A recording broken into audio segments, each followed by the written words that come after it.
Halo, Assalamualaikum warahmatullahi wabarakatuh. Perkenalkan, nama saya Sandrina Fitriani Rosa, asal dari UIN Syarif Hidayatullah Jakarta, Fakultas Ilmu Dakwah dan Ilmu Komunikasi dengan NIM akhir 274. Di sini saya akan menjelaskan tentang yang pertama, dunia penyiaran, yang kedua, cara menyikapi digitalisasi penyiaran, dan yang ketiga, tanggapan tentang alasan kenapa masyarakat mendirikan lembaga penyiaran swasta. Simak yuk video di samping. Oke, berbicara mengenai dunia penyiaran. Dunia penyiaran di tanah air saat ini mengalami perubahan karena semakin berkembangnya teknologi informasi. Informasi yang biasa kita peroleh dari TV dan radio sekarang sudah bisa diakses melalui jaringan internet, bahkan melalui jaringan handphone pun bisa.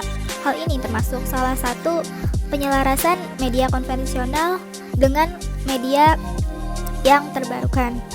Pendapat tersebut disampaikan oleh Komisioner KPI Pusat Muhammad Reza saat menjadi tamu acara Broadcasting Basic Training Media Development atau MDP ke-10 yang diselenggarakan oleh DNK TV di Teater Akif Suminto, Fakultas Dakwah dan Ilmu Komunikasi atau Fidikom UIN Syarif Hidayatullah Jakarta pada hari Rabu bulan Januari tahun 2020. Dunia penyiaran dan kreativitas industri di Indonesia saat ini dapat dibilang mengikuti perkembangannya. Hal tersebut dapat kita lihat ketika informasi kini sudah berjalan dan juga berkembang, yaitu sebelumnya hanya saja terdapat televisi dan juga radio ataupun media cetak saja. Tetapi sekarang telah ada internet. Nah, pengaruh perkembangan teknologi dan juga komunikasi informasi tersebut berdampak terhadap dunia penyiaran, termasuk penyiaran Indonesia. Penyiaran tersebut merupakan penyalur informasi dan juga pembentuk pendapat umum yang berperan semakin strategis, terutama dalam mengembangkan dunia demokrasi di Indonesia. Penyiaran telah menjadi salah satu sarana berkomunikasi yang baik pada masyarakat, lembaga penyiaran dan juga pemerintah. Media juga merupakan sebuah elemen penyalur informasi yang mempunyai pengaruh cukup kompleks, karena media tidak hanya dipengaruhi dan mempengaruhi seseorang dari individu ke individu. Akan tetapi, media juga dapat merupakan tataran kehidupan yang ada pada masyarakat. Media penyiaran juga dianggap berkuasa dalam bentuk opini publik. Tayangan media seperti televisi saat ini sudah beragam. Beberapa stasiun TV pun bahkan mengkhususkan tayangannya pun cuma kategori hiburan saja. Tetapi ada juga yang melalui hiburan, berita, dan juga kasus politik yang aktual. Padahal pada dasarnya fungsi media diharuskan memberikan suatu informasi yang dapat bermanfaat dan juga berguna pada masyarakat. Akan tetapi pada kenyataannya tidak semua stasiun televisi pun menyajikan informasi yang mendidik. Akan tetapi mereka lebih mengajarkan kepada rating agar acara yang mereka tayangkan lebih menjual dan mengefek sampingkan fungsi utama dari sebuah tayangan televisi tersebut. Dan juga jarang juga sekarang beberapa stasiun TV yang lebih mementingkan nilai moral dan juga pendidikan. Dalam kesempatan tersebut, Reza mengatakan pelatihan yang diadakan komprehensif di kalangan mahasiswa Syarif Hidayatullah Jakarta, lembaga penyiaran melayani jutaan masyarakat di Indonesia. Dan kalau bisa kita memberikan literasi kepada orang di sekitar dan mereka yang tahu bahwa industri tersebut tidak segampang yang mereka ketahui. Lantas mahasiswa perlu belajar dan memiliki pengetahuan dan juga memiliki sesuatu keahlian tertentu. Sebagai mahasiswa tidak hanya sekedar tahu, tetapi juga mengasah keahliannya dan untuk memiliki tujuan masa depan yang berkembang menjadi orang sukses. Selain materi regulasi penyiaran, broadcasting basic training, terdapat jumlah materi sejarah televisi di dunia dan juga komunitas mental attitude serta standar operation production atau SOP. Dari semua materi ini, produksi siaran dan juga program televisi, tentunya kita sebagai mahasiswa harus bergerak di bidang penyiaran. Tentu harus tahu hukum, aturan, dan juga regulasi di penyiaran tersebut. Dalam pelatihan ini, kita ditanamkan materi dan ilmu tersebut dengan baik. Maka manfaatkanlah waktu dan juga ambil ilmu ini sebanyak-banyaknya.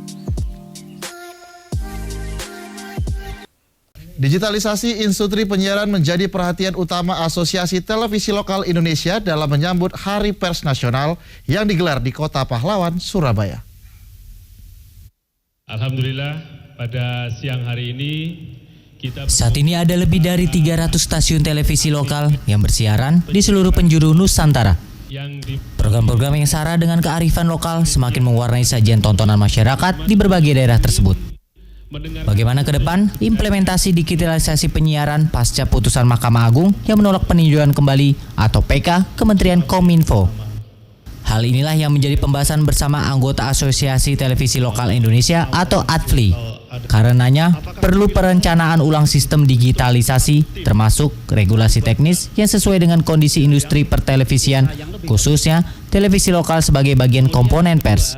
Dan teman-teman TV lokal mengusulkan supaya TV lokal itu juga punya peran di dalam migrasi analog ke digital itu. Kita mengusulkan supaya dibentuk satu tim, satu badan ya, yang membicarakan, mengatur bagaimana migrasi analog ke digital itu menjadi sesuatu yang bermanfaat untuk semua TV, bukan hanya yang kecil tapi juga yang besar. Hari Pers Indonesia 2019 di Surabaya menjadi momen penting bagi digitalisasi penyiaran, akan mempengaruhi masa depan pers Indonesia. Karena selain dihadiri oleh seluruh pihak terkait, juga dihadiri televisi lokal beserta seluruh pelaku industri pertelevisian lainnya. Tim Liputan, JAK TV. Berbicara mengenai digitalisasi penyiaran, konferensi terbatas LPP RRI dan TVRI menyambut digitalisasi penyiaran pada tanggal 10 Agustus 2018. Pamudi Kabar Term of Reference atau TOR, konferensi terbatas kesiapan LPP RRI dan TVRI menyambut digitalisasi penyiaran yang bekerja sama antara Prodi Komunikasi UII atau Universitas Islam Indonesia dengan tema Rumah Perubahan Lembaga Penyiaran Publik RPLPP dan Radio Republik Indonesia atau RRI. Jadi dibandingkan dengan negara lain, Indonesia dikatakan bisa tertinggal jauh dalam hal migrasi penyiaran dari analog ke digital. Negara-negara lain di kawasan seperti Singapura, Malaysia, dan India telah selesai migrasi ke siaran digital. Di Indonesia, persiapan siaran digital telah dimulai pada tahun 2003 dan direncanakan cut-offing penyiaran analog pada tahun 2018.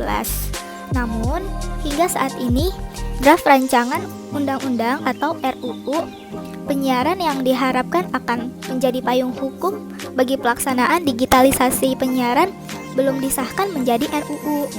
Meskipun demikian, pemerintah saat ini mempunyai peluang untuk mempercepat proses migrasi tersebut.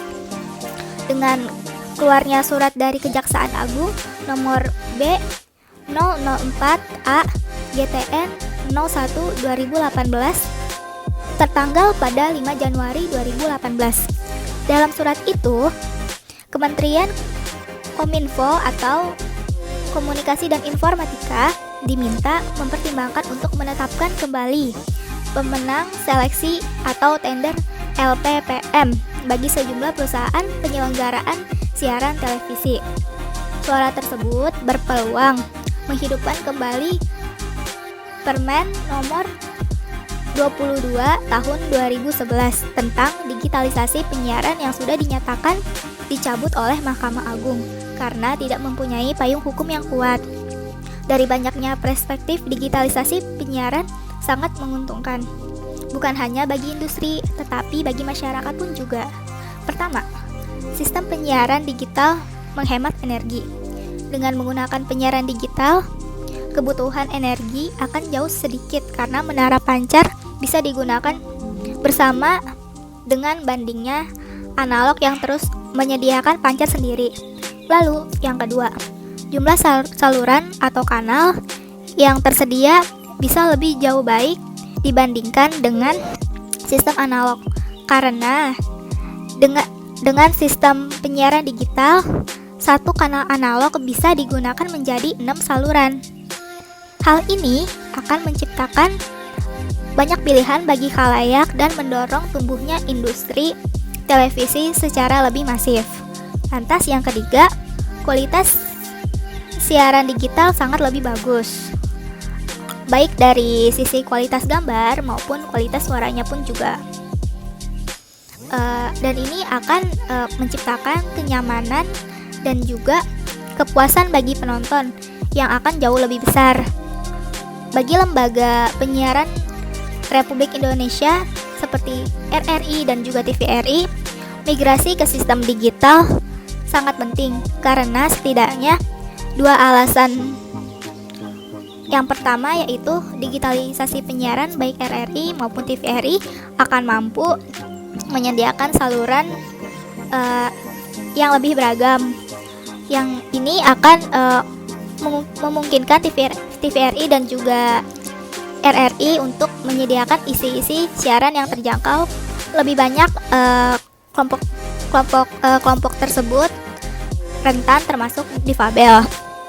Lalu dengan demikian visi lembaga penyiaran publik akan jauh bisa dicapai dibandingkan dengan analog.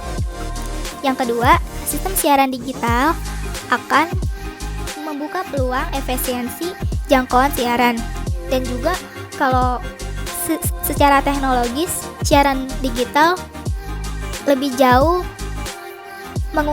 memungkinkan untuk dijangkau oleh masyarakat dan juga kondisi geografis yang tidak merata seperti di Indonesia kan banyak gunung-gunung dibandingkan dengan sistem analog tersebut.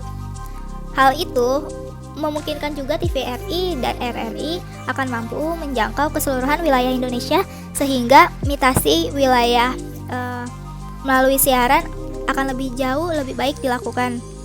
Jadi kalau melihat beberapa keuntungan dalam sistem digitalisasi penyiaran, maka agenda TVRI dan RRI harus mendiskusikan terlebih dahulu dalam kerangka migrasi dan juga digitalnya.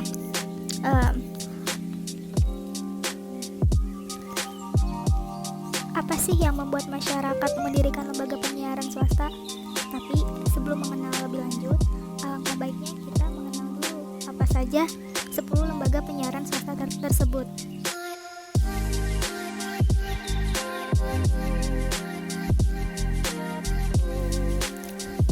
Yang pertama, lembaga penyiaran komunitas didirikan atas biaya yang diperoleh dari kontribusi komunitas tertentu, sekaligus menjadi milik komunitas tersebut, yang tujuannya untuk mendidik dan memajukan masyarakat dalam mencapai kesejahteraan serta untuk mencari laba atau keuntungan. Lantas, yang kedua, untuk menghibur masyarakat.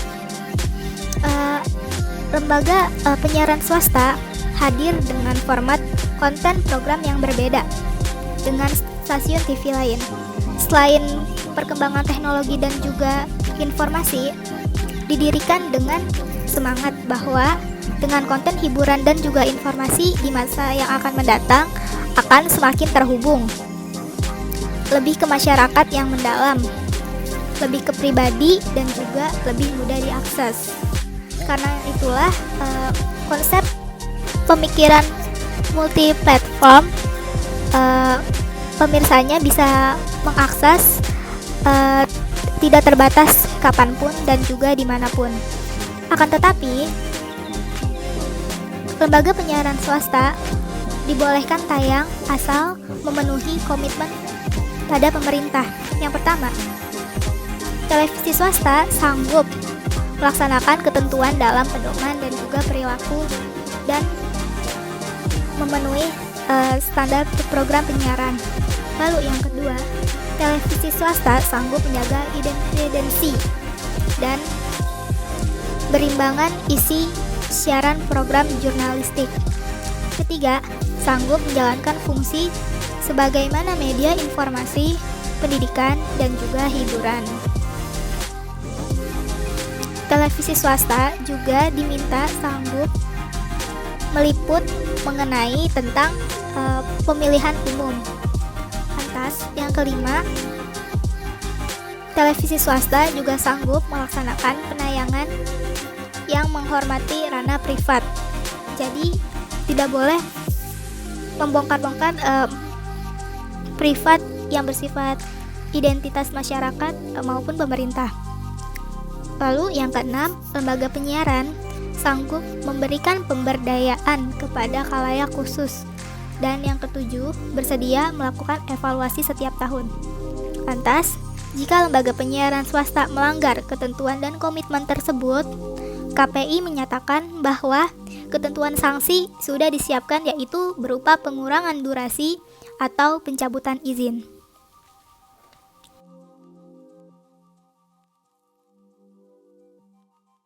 Dari saya, kurang lebihnya mohon maaf. Wabillahi taufik wal hidayah.